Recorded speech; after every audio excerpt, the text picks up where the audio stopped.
Tak.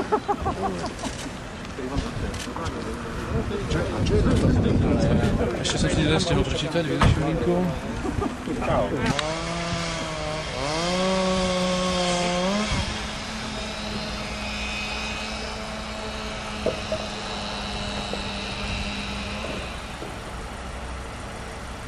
Je to kvôli tomu, že teda Maďari proti Maďarom zasahovali polícia, plus teda nezabúdame ani na to, že tú univerzitnú študentku zbili v Nitre.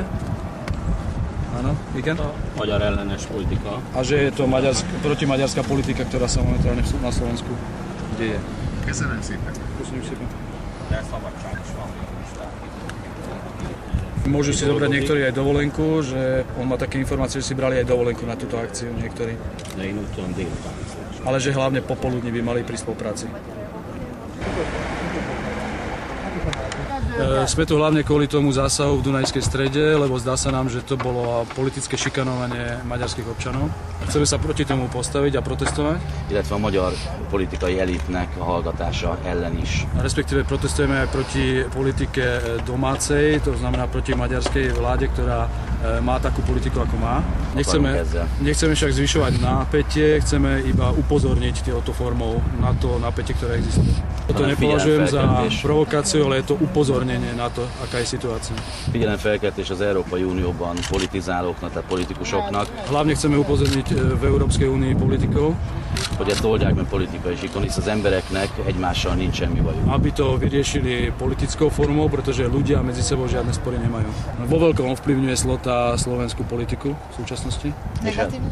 Negatívne. Így van. Átkom a Provence politikó Ferenc Gyurcsány. És Ferenc Gyurcsány mi a kifogásuk. Szintén. Že podobné, že hlavne mlčí. A hallgatás a magyarokért való nem kiállás. Že sa nepostaví za Maďarov. És hát a magyar külpolitikának pedig a teljes csődje ez. A že je to vlastne krach maďarskej zahraničnej politiky, to čo predvádza.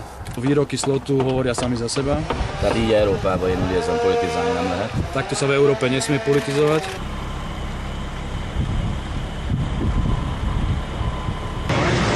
Minulý som tu bol za tým reality maklérom.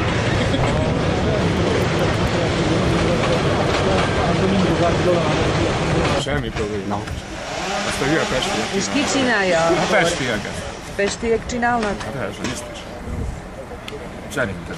V podstate povedal asi toľko, že celá to hnutie zlé, že ide vlastne od Budapešti smerom, ale tuto na hraniciach, tuto žijú ľudia normálne spolu, Slovák vedľa Maďara aj v Rajke, že oni nepocitujú žiadne problémy ako medzi sebou, či je Maďar alebo Slovák. Čiže sám sa čuduje, že prečo sa robí z toho taká obrovská politika.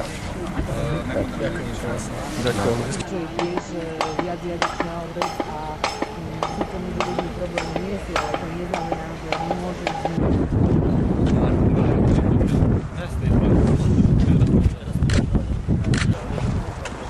Pozsoň.